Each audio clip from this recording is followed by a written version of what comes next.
सरस्वती शिक्षा समिति पाली द्वारा संचालित ऑनलाइन कक्षाओं में एक बार फिर से सभी भैया बहनों का हार्दिक स्वागत है।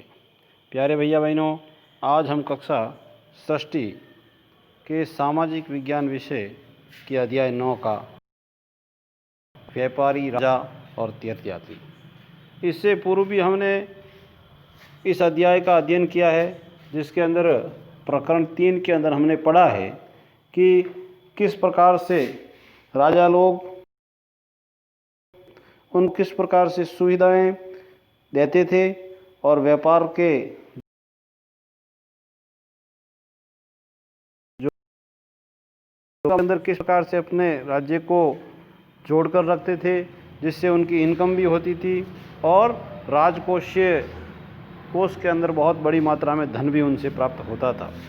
इस प्रकार से राजा लोग सिल्क रूट के ऊपर अपना एकाधिक, अब जो भी उस सिल्क रूट के ऊपर जो यात्रा करने वाले लोग,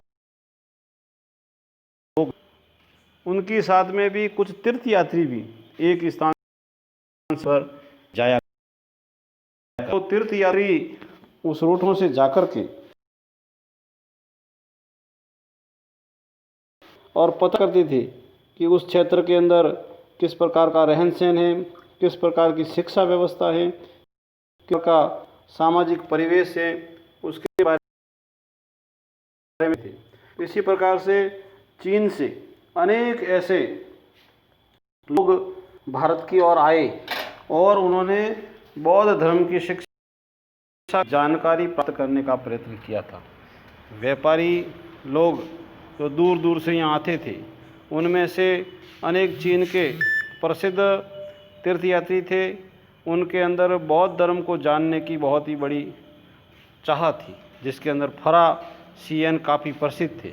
वह करीब 1600 साल पहले यहाँ आए और स्वयं करीबन 1400 साल पहले स्वयं सत्संग जो 1400 साल पहले यहाँ भारत आए और उन्होंने भगवान बुद्ध के जीवन के बारे में जानने का कोशिश किया और सभी मठों के अंदर घूम घूम करके भगवान बुद्ध के जीवन के बारे में ज्ञान अर्जित किया।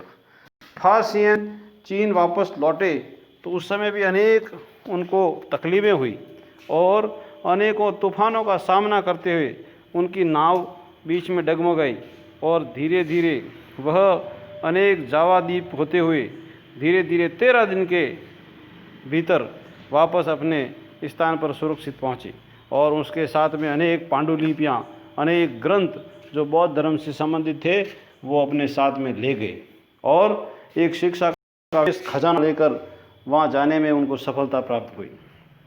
उसके बाद में स्वयं त्सांग भूमार्ग से चीन को लौटे। ये दूसरे यात्री थे जिन्होंने भारत से शिक्षा ग्रहण की और ये स्वयं त्सांग भूमार्ग की बनी हुई बुद्ध की मूर्तियां भी अपने साथ ले गए। 600 से ज़्यादा अपने साथ में पांडुलिपियाँ ले गए। लगभग 20 घोड़े पर लाद कर वे यहाँ से चीन की ओर गए और सिंधु नदी के किनारे करीबन 50 पांडुलिपियाँ पानी में बह भी गई थी और वो अपने यात्रा को पूरी करते हुए वापस चीन लौटे।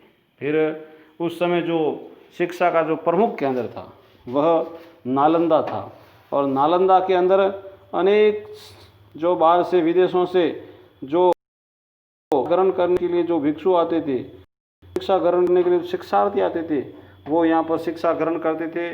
नालंदा के अंदर विशेष विश्व प्रसिद्ध शिक्षा के केंद्र के अंदर बहुत बड़े बड़े आचार्य थे जिनके यहाँ पर चर्चाएं होती थी। आपस में विद्वान एक दूसरे की आपस में चर्चा करते थे और उनके ऊपर शोध भी करते थे। इस प्रकार से नालंदा विश्वविद्यालय उस समय का प्रसिद्ध विश्वविद्यालय कहलाता था। इसी प्रकार से नालंदा के अंदर द्वारपाल पहले उनसे प्रश्न पूछते थे और प्रश्न पूछने के बाद में जिनका चयन होता था वही लोग उस विद्यालय के अंदर प्रवेश कर पाते थे। इस प्रकार से अब तीर्थ यात्री किसे कहते हैं ये प्रश्न करेंगे। चीन से आए भारत यात्रा पर प्रमुख कौन कौन से तीर्थ यात्री थे जिसका वर्णन हमने किया है वो भी उनके लिखना है। शिक्षा के प्रमुख केंद्र नालंदा के बारे में आपको क्या जानकारी है। धन्यवाद।